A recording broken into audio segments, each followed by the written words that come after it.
Brilliant. Well, good evening. Good evening, and a big welcome to everybody in the room and to everybody joining us online. There's a very large audience online, and you're very, very welcome to the Blavatnik School of Government. I'm Nairi Woods, and I'm Dean of the school. And I want to issue a particular welcome to members of the UK government who are with us, both here in person and online, from the Cabinet Office and from the FCDO and from DCIT. And those from other organisations. I know that we have colleagues from Microsoft, from OpenAI, from the MITRE Corporation, as well as journalists from Foreign Affairs, the New York Times, The Guardian, and others. And it's just to stay right from the beginning that if there's one thing that we do at the school to take forward our mission, which is to help governments all over the world and to help people contribute to a world which, as our strapline tells you, to a world which is better led, better served, and better governed. And we can only do that in collaboration. And that's in collaboration with everyone in this room, everyone online, from these different organizations, because each of us in this room has a different expertise to bring to bear on the topics that we're discussing. And no topic more important at this moment than the subject matter of the program that we are very proudly launching here in the Blavatnik School of Government tonight, the Oxford Programme for Cyber and Tech Policy. It's a crucial part for every government of providing the ecosystem of a government that can work and informed citizenry that can be part of making that society work. Getting cyber and tech right is vital. And in the school, we're trying to do that in a number of ways that this program is helpfully bringing together. In our Master of Public Policy, as many of you in this room know, because you're part of that program, we bring together every year public leaders, both current and future, from around 60 to 70 different countries, to come and learn in the school and to reinforce their commitment to public service. And the people that are involved in this program, and in particular Kieran, who's with us, about whom more in a moment, runs a fantastic simulation, a cyber attack, last year, which involved North Korea. And I won't forget coming along to find the MPP students involved. Those representing the North Korean government, sadly, had all just perished at the hands of others in their own country who had come to bring a robust solution to the problem. So teaching is a vital part of what we do in the school and what the Oxford Programme for Cyber and Tech Policy, with all of your help, is going to help us do even better. Second thing we're doing is research, not just normal research, but research at speed with fierce independence that actually helps governments do better. And that's going to be, as you will hear more from Brianna in a moment, what the program on cyber and tech is all about. And third is to really pick up issues that governments are struggling with, challenged by, need to find rapid solutions on. One that's constantly in the media at the moment is child online safety, in particular children and social media. And what do solutions look like? What are the really difficult trade-offs that those that actually know about this can point out to and help governments navigate through? And I know that's an issue that that Kieran and the folks involved in the program are going to be picking up and thinking more about over this coming year as governments grapple with that problem. So I'd like to just say a big welcome to the school. We're very proud to have Kieran Martin, who you're going to hear from in a moment, the founding director of Britain's National Cyber Security Institute, and a brilliant civil servant and a brilliant communicator, which our students already know, involved and leading this program. And equally, let me finish by introducing Brianna Rosen. Brianna has a distinguished career working on national security in the United States, spanning the White House, the National Security Council, and the Office of the Vice President. She's also an alumna of our own Master of Public Policy, which Brianna did brilliantly in.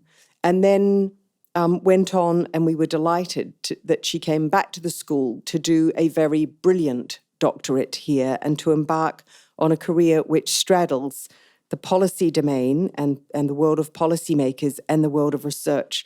Brianna, we're thrilled that you're leading this work in this area, and I'd like to turn the floor to you. And just one final welcome to everybody online as well as in the room. Thank you for being with us tonight.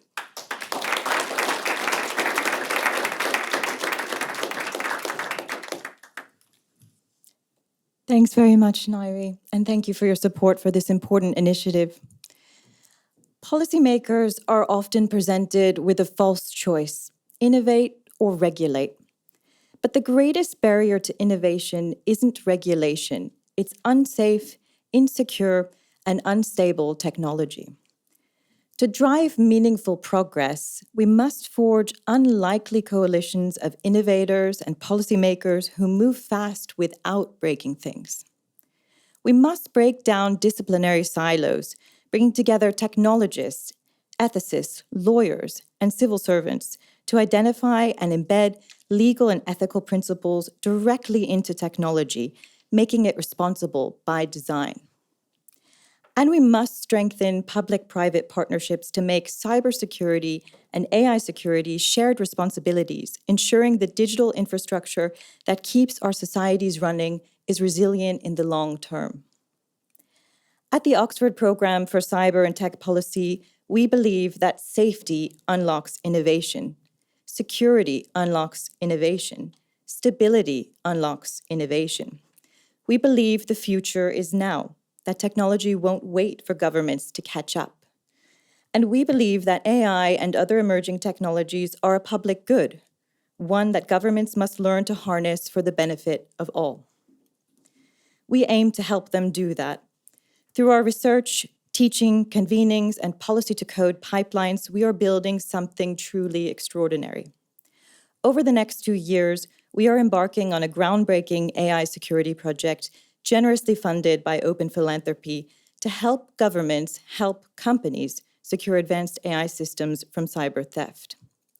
We're also deepening our work on ransomware and cybercrime prevention, AI governance, child safety online, and core internet security, drawing on the incredible breadth of work already happening at the school under the leadership of Professor Kieran Martin and other senior faculty. We have exciting plans to build policy-to-code pipelines that identify and embed legal and ethical principles directly into technology design through inclusive, democratic processes. And we are launching a global tech policy seminar series that will bring together leading technologists and policymakers from across the world to incubate solutions to today's most pressing technology challenges. We are honored to include amongst this distinguished group of leaders Jen Easterly, former director of the US Cybersecurity and Infrastructure Security Agency, Marguerite Vestager, former executive vice president of the European Commission, David Koh, chief executive of Singapore's Cybersecurity Agency, Meredith Whitaker, president of the Signal Foundation, and so many more. This is just the beginning. We invite you to join us as partners, thought leaders, benefactors, and active citizens of a rapidly digitizing world. None of this is possible without each and every one of you.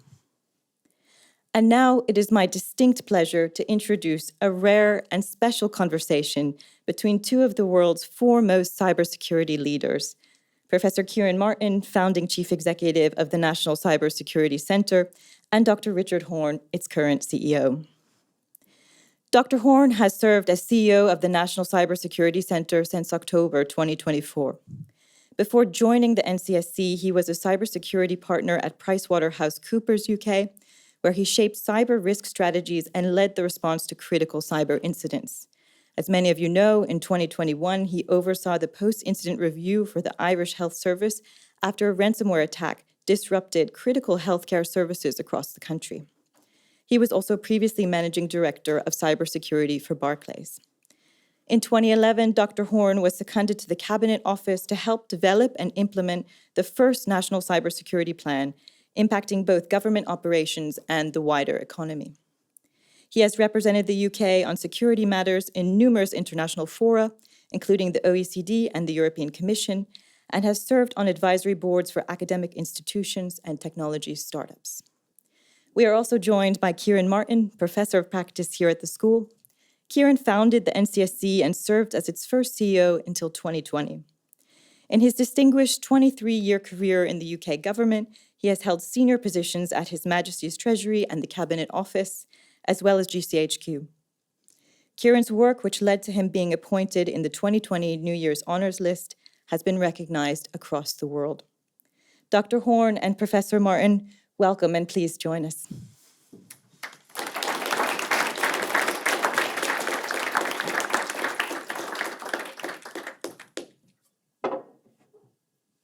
We will get hydrated. Good evening, everybody. Good evening to the many people online. Thank you for joining us. Delighted to have so many of you here in person and online at this launch. Special thank you to Richard for being our first guest. Really special to have you. A little word about the format. This is a conversation. I'll ask Richard some questions. There'll then be plenty of time to ask questions, both here in the room and for those of you online. I think 5 years on, as we're commemorating the 5th anniversary of lockdown, we should all know how to use Zoom Q&As by now. You can throw that back on me when I fumble the actual answering and moderation of the questions. It is a fully public event. Nothing like, as Richard whispered to me during the Dean's introduction, nothing like reminding you that the New York Times are online and Foreign Affairs to say that. The one benefit to those who are here in person is that there will be drinks and other refreshments afterwards. Those of you online will have to fend for yourself. So look, let me first introduce Richard and ask you to say a little bit about yourself. For those of you, I know this is a global school and a global audience, but for those of you familiar with the stereotype of the British civil servants, it's full of people who join straight from university, who are generalists and are gifted amateurs. Richard is neither of those things. As you've heard, he's had a long career in the private sector, but he's also hugely, as was joked upon, unlike his two predecessors on appointment, he's overqualified in that he has a PhD in cryptography from Royal Holloway, probably the UK's leading cybersecurity centre. Richard, what has drawn you to cybersecurity, and in your career as well as your current job, what are you actually trying to stop, or what are you trying to achieve? Cool. Okay, thank you, Kieran, and it's great to be here. Hi, everyone, and hi, everyone online. So I guess what drew me to cybersecurity initially was I loved maths, I loved pure maths, and I loved the fact that you could take really pure maths and do something actually related to the real world with it. And whole coding theory and cryptography sort of attracted me. And so I did a PhD in maths related to cryptography, and then was going to go on and do a research position. I think it was in the US, and then funding fell through, so I ended up looking for a job and ended up taking a job working on cryptography in the private sector, and actually working on the standard for chip and pin security and the cryptography around that, which I still contend I think is one of the best security standards ever written, because it's, if you think how attacked that has been as a system, and it still stands today. And went from there, and then found, it's been one of those things where this job didn't exist when I was at school, and it's been a career that's taken me everywhere. It's taken me into government. I ran an event in Downing Street with the Prime Minister and a whole load of CEOs, and just sort of, it took me everywhere. And I found myself in this field, which actually sits at the centre of everything. It's part of life. It's part of diplomacy. It's part of how we work as a world. It's part of how businesses make money or lose money. And it's just foundational to everything. So it's just been, for me, my career in cybersecurity has been a voyage of discovering actually how cybersecurity touches everything, and has taken me to so many places, and it's been really exciting and thrilling to be part of that. And I guess for me, when this role came up, I've known Kieran when Kieran was in this role, and obviously been close to the NCSC since its inception. And when this came up, it was kind of what an opportunity to sort of fulfill the mission in a kind of a very direct way, I guess, in terms of being part of shaping the government's response to it and the national response, rather than working with organisations so much. So, So I didn't get to the second part of your question, sorry. Well, okay, I'll rephrase it then and force you to answer it this time. But thank you, really interesting, and we'll come back to that because one of the things we look at in the school, interaction between private and public sectors. But on cybersecurity, one of the things that I think is quite striking, if you were taking a 100-year view and writing about the history of this period in the first quarter of this century in 100 years' time, dawn of the century, everybody's terribly excited about the communications and internet revolution. You come through it through maths. It's a really exciting time, full of potential. Now you look at the dialogue, you pick up any newspaper, which we don't do anymore, but you read things online. It's child online harms, it's fraud, scams, cyber war, digital harms, data theft, disruption, fears about AI, drone warfare, etc. I mean, facetiously, but there's a serious point to this question. Somebody said to me yesterday, the internet, it was a mistake, wasn't it? I mean, where are you on this, given that your profession is harm online? What do you think about the overall balance of good and bad in our online world? So I think the really interesting thing is, in my lifetime, we have re-platformed our society from being a physical world to being a physical world, but totally dependent on a digital world. And our society functions as a digital world now. Interestingly, I think the UK is one of the most digitally dependent, but many other countries as well. And so everything about society now exists in the digital world, and it's either accelerated or enabled in different ways, and that's good and bad. And the drive to digital world, I think history will show it's been a net positive for society. It's driven growth, it's driven ability to cure diseases, it's driven ability for businesses to grow, for us to experience, interact in different ways, survive lockdown. The whole move to the digital world is a positive thing, but it has consequences. It has all sorts of consequences. My children are learning in a different way. They're learning to relate in a different way. It's having consequences on their development, having all sorts of human consequences, and it has consequences in that everyone who wants to do us harm now has a new way of doing us harm. And it's I see cybersecurity as less about the technology and more about how do we protect our digital world from those who want to do us harm and undermine us through that dependency. And what sort of harm are you talking about? You go back again 30 years, 20 years, all these papers, apocalypse, cyber war, cyber Pearl Harbors, 9/11s. There used to be these very evocative phrases that are no longer really used. What are you trying to stop? What are the things that you worry about? Not so much the actors that you worry about, we'll come on to that later, but what are the harms, the things that you think people here should be concerned about that you're trying to defend against at the NCSC? So, and this is a really interesting thing, I think, when you look at government policy and cybersecurity over the years. If you go back 10, 15 years, it was all about protecting privacy and protecting personal information and protecting information from being taken. And I think what's happened is we've become more dependent on this digital world. And so a new avenue has opened up and new ways of exploiting access to systems where by disabling those systems, people who want to harm us one way or another can achieve things that way as well. And that creates a far more immediate and pressing impact. And we've joked about you go back 10, 15 years. And interestingly, all the health regulation around cybersecurity was all about patient privacy, protecting patient data. And you go to the HIPAA Act in the US and others around the world. It was all around protecting the confidentiality of patient data. And then we saw ransomware attacks hitting hospitals. And suddenly, you can cameo a bizarre conversations. Terribly sorry we've had to cancel your life-saving operation, but good news, your email address is protected. It's this bizarre situation of actually what really matters in that health service sense. Yes, keeping my data private, but actually what really matters is that I can access it when I need it. That might be one way of bringing that to life. Might be, Brianna mentioned in her introduction, you led in your old world, in your private sector world. PwC was the lead responder for the Irish government during one of the worst cyber crises of all time in 2021.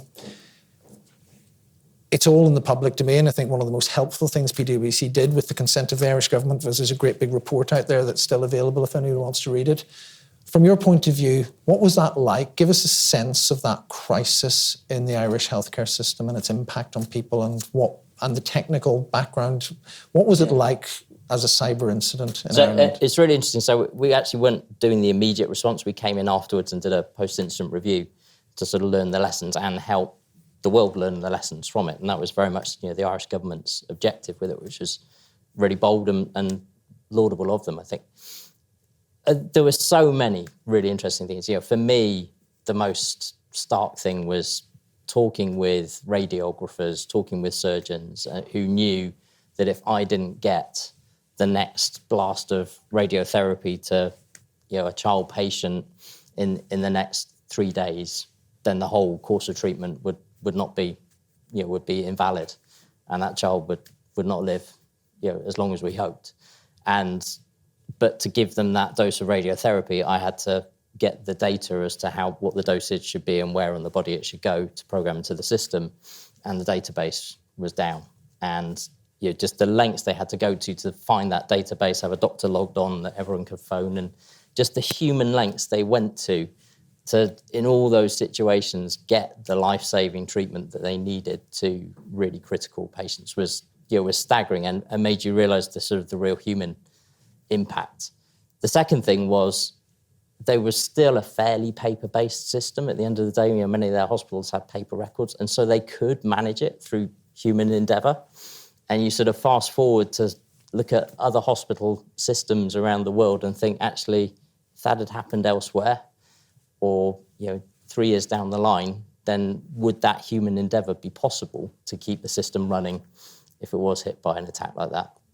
And I think the third thing is when you go back to decisions that were made around, and health is a fantastic example because it's so clear the trade-offs you have to make. Your decisions around, should we invest, 10 million euros, say, to upgrade our Active Directory infrastructure, which controls who can log on where because it's old and it's legacy and it's becoming a bit of a security issue? Or should we use that 10 million euros to buy, a heart scanner, say, that's going to save 100 lives next year?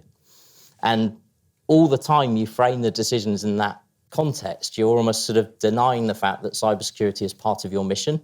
Whatever your mission is, if your mission is to patient care, then cybersecurity is part of patient care. If your mission is moving money around as a bank, then cybersecurity is part of your mission. And I think the big cultural change we need to achieve in our society is realising that cybersecurity is part of our mission, whatever our respective missions are. And in that Irish case, how did it happen? How was a national healthcare system brought so low by a hack? What happened? Who did it? How did they do it? What were the lessons? So, it's a tale of woe when you kind of write it out, and it's very easy to say, isn't it shocking? But I think every organisation on the planet kind of would look at it and say, yeah, but they're but for the grace of God, kind of, we all have vulnerabilities that if we were exposed in that way and with the benefit of hindsight, you wrote it all out, it would be pretty shocking. So, I don't think anyone should kind of point at them and say, isn't that awful? But a whole mixture of legacy systems, and this is really interesting as well. So legacy systems was one of the sort of ultimate causes of how it was easy for an attacker to move around once they were in. But you look at why you have legacy systems in any health service, and you have applications that are written by sort of small outfits that end up being used really broadly. In their case, they had an imaging application that's used really broadly across the health service. And that imaging application only worked on Windows 7 or on a cloud version. And they couldn't get the cloud version because they hadn't built all the infrastructure to be able to access the cloud. So they were stuck with Windows 7 and they couldn't upgrade their Windows 7 machines. And we then found one hospital had actually hacked it and had got it to work on Windows 11. So you kind of, with the benefit of hindsight, you could say, well, give that to the supplier and get it working on Windows 11 sort of thing. So one thing was legacy, but realising that legacy is hard. It's not it's technically simple, saying you just need to upgrade your systems to modern systems, but actually it's hard because things don't allow you to easily. So as legacy systems, there was probably lack of investment in controls, in monitoring, in being able to catch things. One thing that's really interesting with ransomware attacks is many of them, like this one, they don't come in stealthily and sort of hide everywhere. They sort of come through the front door with their size 9 boots and traipse around. And if you've got some monitoring, you do tend to catch them. Not all the time, but do tend to. So that just a whole sort of litany of things like that, which when you strung it together meant that an attacker could get in and do what they wanted. And I think it came off the back of a whole load of American hospitals had been hit by ransomware attacks. They're private organizations. They needed to get back quickly. They saw the way out as paying a ransom. So you could see the ransomware attackers would think, we got another hospital. That's good. Good for a ransom. Let's go for it. Couple more things before we move on, just on that. Sounds like a silly question, but just to pick up something you said, is the serving head of the NCSC saying that there are advantages in retaining some paper records? So it's a really interesting question, because I don't think there's a simple answer to that. I do think every organisation that is rushing headlong, and rightly so, into how we can exploit technology to make us better as an organisation, to make us serve our customers or our patients or our citizens better, better services, to keep up with our competitors and stay relevant in our market, all the things that drive you to adopt technology at pace. You have to be able to answer the question, if our IT was disabled, potentially for weeks, how would we stay in business? And how would we continue a minimum level of service? And how would we rebuild that IT from scratch? I think if there's one myth across businesses and organisations at the moment, it's the myth of business continuity plans and disaster recovery. So every organisation will say, we've got a business continuity plan, we know what we do. And then you pull the business continuity plan out, and first of all, it starts with sending an email. And, and second, it's all based on if we lost our building, or if we lost lost a load of people, or we had a hurricane hit or whatever. And it's not based on the fact that we've just lost all of our IT everywhere. The second thing is the disaster recovery plans are either based on we've had a hurricane, or we've had a fire or a bomb blow up a data center and we switch to another data center and it all carries on. But the fact that you could switch to another data center means they're connected. So for a cyber attacker, they're one thing. So a cyber attack wipes out all of your IT. So your disaster recovery plan is probably for the wrong kind of disaster. And your business continuity plan is for the wrong kind of discontinuity. So there's this false assurance being placed on the fact that we can continue, whilst all the time upping the ante by placing more reliance on the technology that we rely on, and more dependency on the technology, more exposure. And that's, so in the answer, should we retain some paper records? That's an answer for every organisation in thinking through that dilemma. And you made a fascinating, almost throwaway remark earlier on when I was asking about whether you were positive or negative about technology, about it saw us through COVID. I was in your seat when COVID hit, and I remember thinking that a major global unplanned experiment in remote working probably wasn't optimal from a security point of view, giving everybody across the world 3 days to go home and start going. What did we learn from that? How bad, was it that bad? I mean, we were obviously had lots of clients in PwC at the time. I mean, and from your perspective now, what have we learned from the whole COVID experience about the security of our systems? Actually, are they okay? Or was it worse than you might have expected? Or what are the learnings? I'm not sure COVID was really much of an experiment in the security of our systems. I think it was more about, it proved how technology can keep us connected as humans even when we can't connect. And I think that was the big, and it probably drove a dependency on technology that has an uptick on our dependency on technology. In terms of security, I think it changed things, and it made us focus a bit more on security of people in non-office environments and things like that. I'm not sure it was necessarily a big impact on cybersecurity. Fair enough. And then just finally on this bit of the conversation, it's a bit about sort of ghastly phrase, but the sort of hierarchy of harm. So you're in a senior position in national security in the British government. You'll attend National Security Council meetings and that sort of paraphernalia. And the world's kind of a bit on fire. There's all sorts of problems. There are wars that we wouldn't have predicted 25 years ago. There's huge economic instability. There's all sorts of weather-related events that people are worried about. I mean, we just had a pandemic, etc. In the overall scheme of things that people, societies, governments, particularly we're in a school of government, worry about, how bad is this problem, and where does it sit in that hierarchy of problems that, say, the British government works about? How much attention does it get? Do you think it gets the right amount? Is it proportionate? Where does it sit in a very unstable world? So I think one way it's helpful to think about cybersecurity is cybersecurity is not a risk like other risks, in that there is no cybersecurity outcome. If you have a cyber attack, then your outcome is loss of service or loss of data or fraud or all the other things you worry about as an organisation. And at a national level, the impact of cyber attacks is an impact on war, an impact on economic stability, or an impact on all the other things you worry about. So it's cross-cutting, and it's actually part of all of it. You look at our government's missions, it's part of better healthcare for the nation. It's part of securing our borders. It's part of our national security. And so I think from a policy perspective, it's really important not to think of cybersecurity as a standalone thing, because the harms are actually the impact that cybersecurity has on all the things that you care about, on all the other things.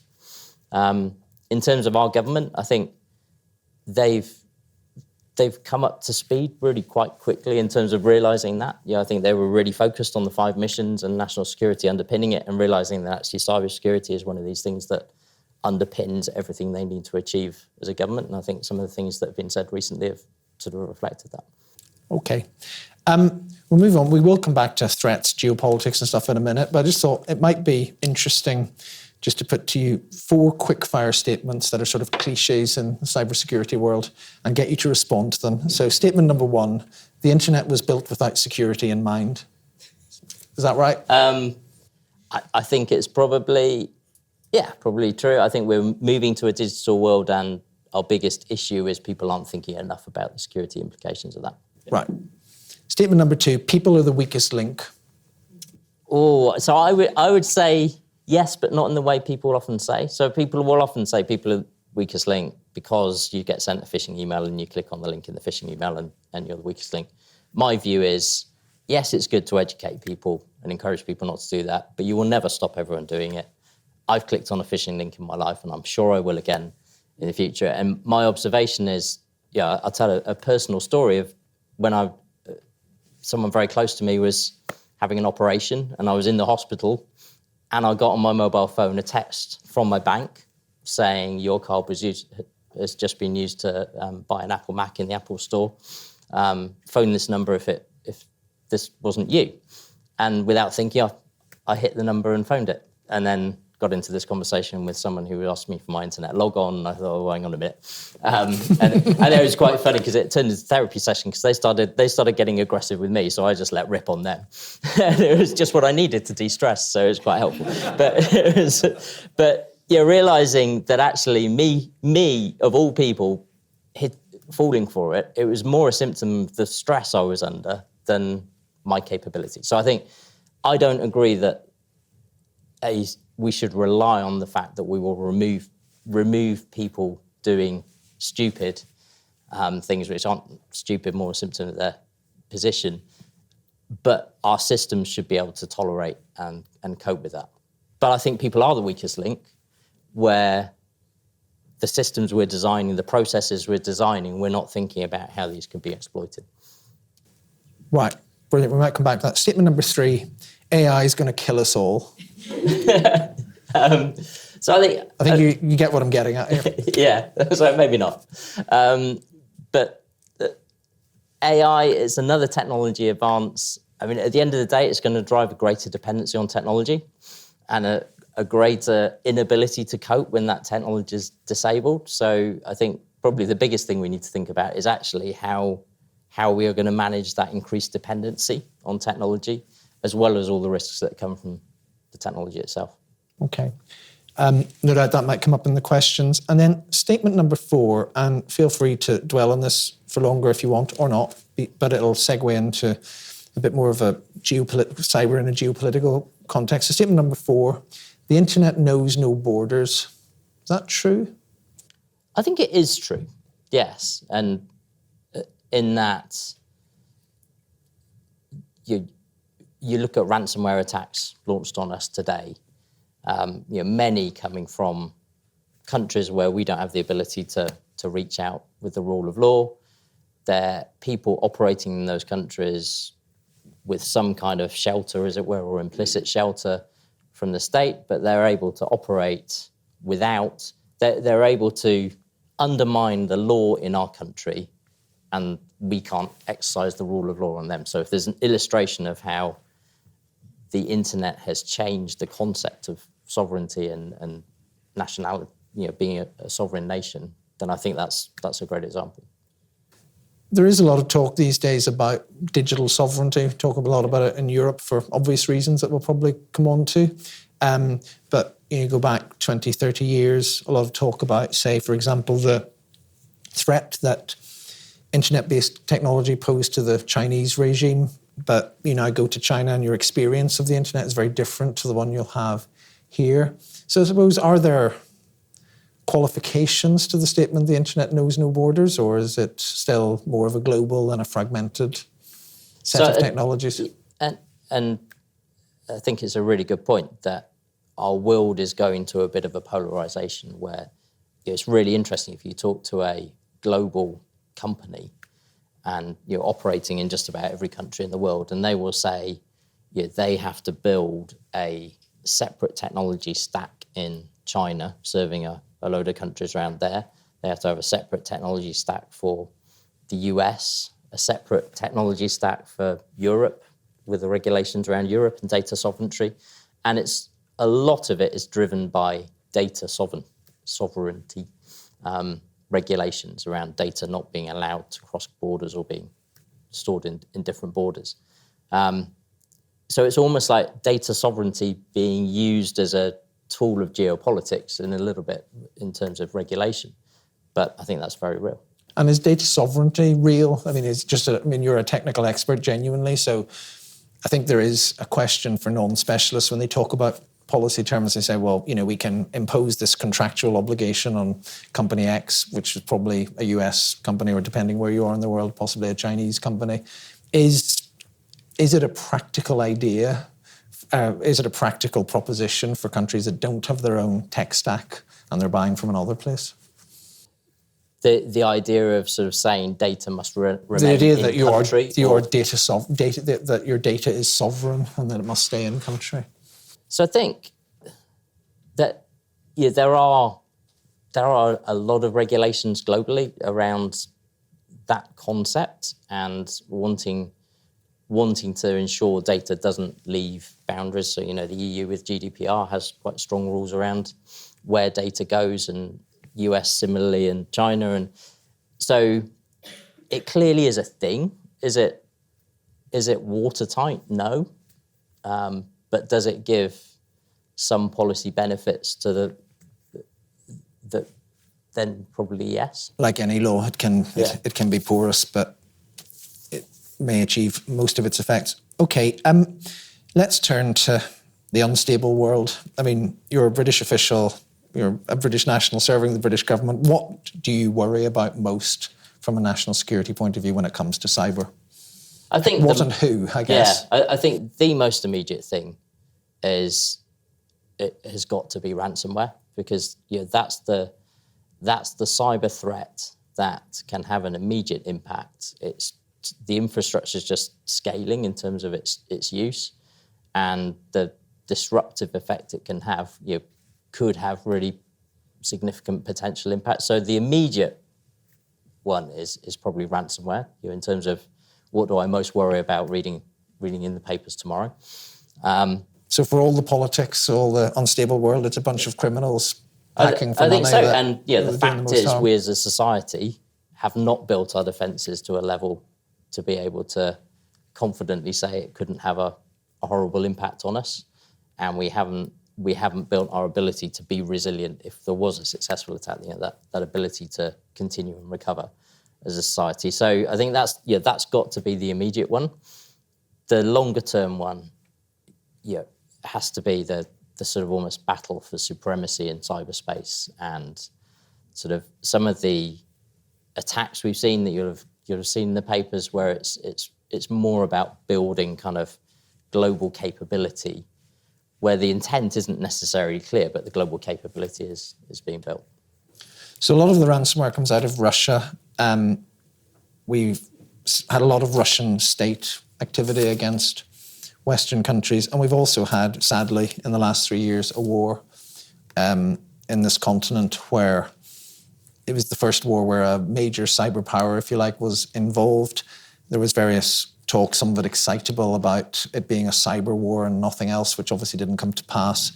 But there has been, if you like, a test case of what cyber looks like in wartime with Russia, Ukraine. Some people think it's very significant, some people think it's less significant. What are your learnings from the Russia-Ukraine war in terms of cybersecurity and what cyber means in a conflict these days? So I think it's interesting to reflect on a couple of things. One is that there is no doubt that cybersecurity is part of conflict now, whether it's trying to disable things, whether it's trying to espionage to find out what the adversary is doing, or whatever it is, cybersecurity is part of conflict. I think in terms of what would it mean for another war, I think we need to be careful on drawing those parallels, because it comes back to this exposure point. My understanding is that the Ukrainian critical national infrastructure was probably not as digitally dependent and connected and exposed as other economies around the world, such as ours. So the ability for an adversary to impact critical services in country and supply lines and logistics and everything else was different to any other country. It's important not to confuse cause with harm. So the fact that a cyber attack could have a limited impact in one country doesn't mean it wouldn't have a bigger impact in another country. And that understanding of exposure, I think, is something that's often missing when people draw parallels. So I think it's slightly dangerous to draw parallels with what would happen in another conflict based on the ability to cause harm with cyber attacks in one conflict alone.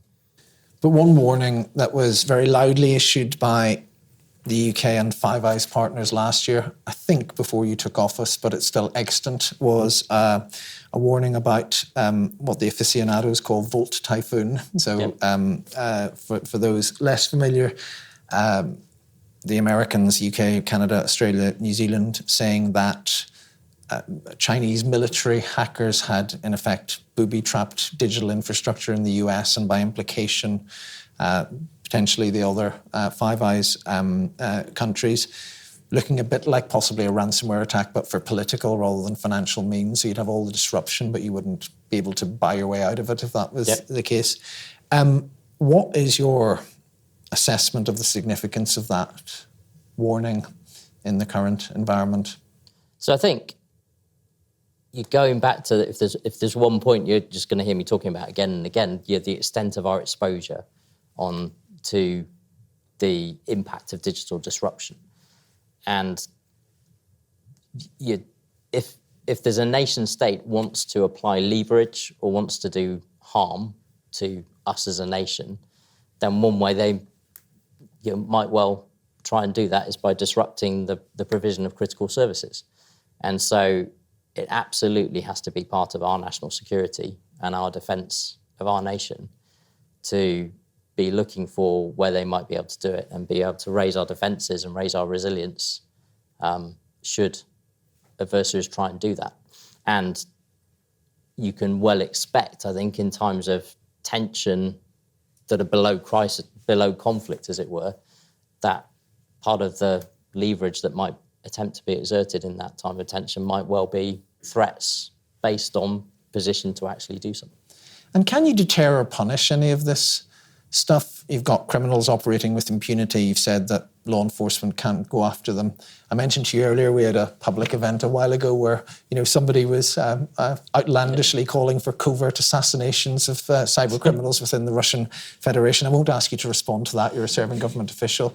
But a lot of people, for example, in the US on the right of politics and even elsewhere are saying, we're not being tough enough in our response. We should be imposing costs. We should be, making it clear. We should be going after these people. But even just both at a policy and operational level, is it possible in a world that knows no borders, where you don't have to set foot on a landmass to cause harm, is it actually possible for a government to deter hostile activity or to punish or respond to it when it happens? So I think one thing that I think we maybe kind of collectively need to move our thinking on a bit from is that cybersecurity is something we'll solve, or cybersecurity is something we'll win. I think we need to view it more as we are in a contest for cyberspace, and that contest is a daily contest. And that you could say, well, don't bother. If you can't win it, then don't bother engaging. Well, you have to engage in a contest, and you have to keep jockeying for position, and that jockeying for position can be around values in technology and things like that, and things that aren't necessarily sort of more sort of adversarial, as it were. But we are in this contest for cyberspace, and it's something that we have to engage with. But we have to be able to defend in that as well. I think there is a bit of thinking at the moment around maybe we should just focus everything on sort of offensive cyber and trying to deter sort of thing. It feels a bit to me like when I was a kid, the Brazilian football team or soccer team, for those who would call it that, they were attributed with a mantra that it doesn't matter how many goals you let in as long as you score one more. And it's sort of, as long as it doesn't matter how bad your defence is, as long as your attack's good enough to score one more goal, then you'll always win. And it's sort of, in cyberspace, we have to be able to defend. And that's really my focus, clearly. But we can't take our eye off that. We have to focus on our ability to defend. Yes, we need to do things in that contest that will help deter, but we'll never win that deterrence, as it were. So we'll move to questions in about 5 minutes. Got quite a few online already, but just for those of you in the room can think about them. But let me hog the floor for a little bit longer and get to some pretty tricky issues, if you like. So I just want to ask you, you're the head of a Western major cybersecurity agency. This is a global school. It's a global internet. There's been a lot of debate over the years about the West, the US and its allies. We'll come to the US and its allies in a moment. But if I'm speaking in a sort of 10-year sweep, 20-year sweep, the US and its allies have been complaining about hostile cyber activity. They've been complaining about activity by others and so forth. But you go to various parts of the world, or indeed in this very open school, and they say, look, come on. You guys, you've built this stuff yourselves. You've set all the rules. You cheat. It's very much in your favour. And I suppose it's the question of that famous meme from the David Mitchell British comedy, where the two German soldiers are sitting in a car in the 1940s, going, are we the baddies? So I wanted to put to you, how would you defend, or how would you respond to those accusations that, look, this is a sort of Western racket, and we're a bit sanctimonious about our cyber posture. Are we in the UK responsible cyber actors or hypocrites? So I think we are responsible. Yeah, that's right. But so one thing that's really struck me coming in to head up NCSC and be part of GCHQ is the level of oversight of our activities. And you'll remember, Kieran, the training you have to do on day one, the mission legalities, and you learn about the what's called the triple lock, I think, which is any activity that we have a national cyber force. We're not secret about the fact that we do undertake cyber effects in cyberspace, but the level of governance around that and the way it's constrained by law is really is a massive feature of our democracy and our society. And so we have anything has to be subject to a warrant. The warrant has to be first of all in line with the law, what the law says can be done. It has to be signed off by a minister. It has to be subject to judicial oversight and then parliamentary oversight. And so I think the difference between different nations is you sort of have us and our allies have that very law-centered view of how we ensure our activities in cyberspace are constrained by the law. Our adversaries don't. We see adversaries with either far more prolific, as it were, or not prolific, the sort of looser legal environments where there's far more freedom to roam. There are far more legal requirements around organisations in those countries to provide vulnerabilities to the state and that kind of thing, and to provide access to the state without that kind of level of oversight.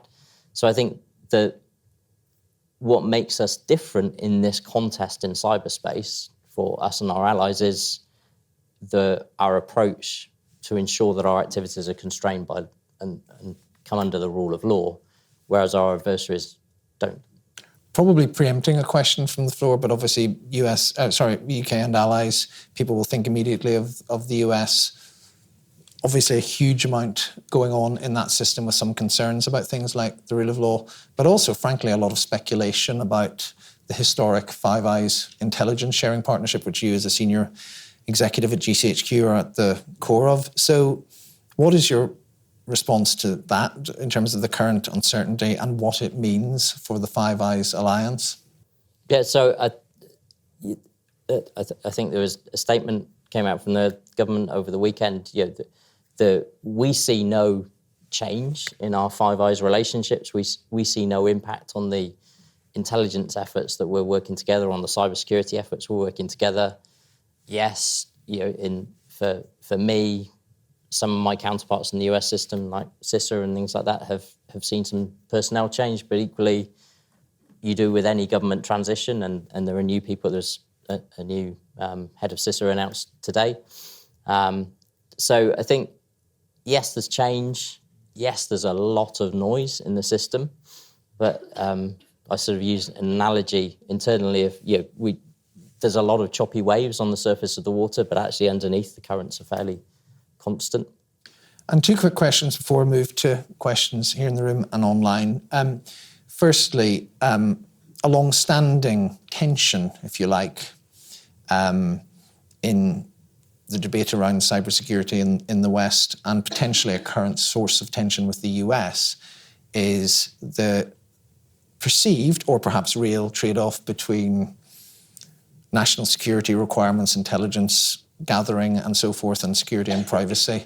Now, there's obviously an ongoing legal case, which I know you won't be able to talk about specifically, with the UK government and Apple, but could you speak to, is there, in your view, is it a reality that there can be a tension between the need to go and, for example, do espionage operations against other countries to try and hack into criminals, etc., and innocent people in the UK, elsewhere, using the same tech, and you have to weaken that tech in order to do it, and that's at the core of this Apple controversy. What do you say to that? So I think, and clearly it's speculation as to whether there is anything going on or not in the courts. The bigger question is, and I think it's interesting to come back to values, and there are stated British values that if you've got kids, they get taught in schools here, and they're our stated British values: rule of law, democracy, mutual tolerance and respect, and individual liberty. And in our physical world, we kind of have an acceptance that sometimes those values have to be held in tension. You can't. So individual liberty, if I've got a load of stuff in a storage facility somewhere and I'm a suspected terrorist, then I kind of accept the fact that the police might get a warrant to go and kick the doors down to the storage facility and find out what I've got there. And I think what we haven't got is that sort of understanding of how those values are held in tension in our digital world, especially when our digital world is more global. And I think, there's a lot to be worked through on that. And it's not as simple as saying this value is 100% right or that value is 100% right. The other thing I would say as well is I think there's one myth around cybersecurity, and that is that encryption is perfect. And there is no such thing as perfect encryption. So you see it play out in loads of places. I've heard, I don't know how many people say cryptocurrency is secure because it's based on cryptography, and cryptography is perfectly secure. And it's kind of like, yeah, maybe not. But so there is no such thing as perfect security. And so as part of that discussion around those values, how we get the balance, it can either be a kind of a measured, overseen way of achieving the balance, or it can be more covert. And I think for a society, it's better to have the oversight and the rule of law in an understood way, just as we have in the physical world. I'll call up the cryptocurrency, the Bitcoin price, just to see if you're having any impact on that just now. Right, lastly, before we go to questions, we're in a school of government. You've mentioned it's not all about the technology, it's not even all about the people. I just want to ask you a really general question about policy. Do you think that the policy posture of the UK in terms of regulation, laws and so forth, to the problems that you're charged with facing is too onerous, too light, or about right? What would you like to see happen? What changes do you think we'll need to make to adapt in terms of the way we govern the country to get this problem more under control, given that it's a contest, not an out-and-out victory? Yeah, so it's really interesting because when I was in the Cabinet Office back in 2011 and we were sort of shaping up the first national plan for cybersecurity, it was very much in keeping with thinking at the times that, at the end of the day, this is about market forces and organisations doing what's right for them. And if that means that some organisations fall by the wayside, then that's a consequence of market forces in action. And as long as people properly understand the risk, then they will do the right thing. And I think what we've seen is that philosophy probably hasn't played out quite right in cyberspace, and we need a bit more of an assertive policy, especially for organisations that are of national significance, where an organisation falling by the wayside isn't an option for us as a nation. So we've seen a more assertive regulatory stance start to be formed. I think if you look at our different sectors, banking has really led the way, and some of the regulation around ensuring continuity of operations, even in the face of a successful cyber attack, have really sort of pushed things. So I think we're probably in a slight swing towards more assertive regulation. We've seen it both sides of the Atlantic, where cyber attacks could cause national harm, and we need a more assertive posture without, at the same time, being burdensome with over-regulation. So I think there's a bit of a rebalancing needed. Thank you. And my views are widely and unhelpfully, from the point of view of current serving officials, available. Sorry to be an awkward predecessor. Look, we're at time. So very quickly from me, just to come back on something you mentioned earlier, what would you encourage the academic world to do to assist grappling with this ongoing contest? What would you like to see from the sector? I think that the biggest kind of hairy, impossible policy challenge is how does responsibility work in this digital world? And how do we get the right incentives, the right behaviours from all the players, and the right responsibilities as we become more and more dependent on technology in a way that can impact our lives in more and more immediate and profound ways? I think if there's one big, hairy problem that it would be fantastic for academics like you to sort, then that would be pretty... Challenge issued. We will, looking at the room and the online attendance list. We'll see if the challenge is accepted. Let me just say a few things by way of conclusion, unless there's anything you wish to add by way of conclusion. So firstly, before I get to the thanks, this is the first in a series. We're delighted to have Richard inaugurate the programme's speaker series. The next one will be in 2 weeks' time at the same time. Very different speaker, but one who I think you'll be, that you've said we should be pleased to welcome. It's Troy Hunt from Australia, who is probably the world's leading practitioner in understanding data breaches. If any of you have ever come to any of the classes on cybersecurity here, as a beginner, you'll know the first thing we do is tell you to type your email into haveibeenpwned.com to see where it has occurred in the multiple data breaches all over the world. Troy runs that website and is a remarkable expert on understanding everything to do with data breaches. So their severity, whether they matter, because maybe they don't matter in healthcare as much as resilience, as we've heard. It'll be a really good event, so do sign up for that. We'll put the details on that out very shortly. Secondly, just a huge thanks to Brianna, to Nairi, to Fred and the AV team, to our comms team and everybody else who has facilitated this event. To you for coming. Sorry to those who couldn't ask questions in the room, but Richard will be hanging around for a bit. Thank you to everybody online, including all of those who asked questions. We've answered as many of them as we can. But just to finish, a huge and special thanks to Richard. Couldn't have asked for a better speaker to launch this series and the programme. Almost owe you an apology for the huge amount of ground that we covered, and I don't think we shied away from any of the more difficult questions, which you handled brilliantly. Please show your appreciation for Dr. Richard Horne.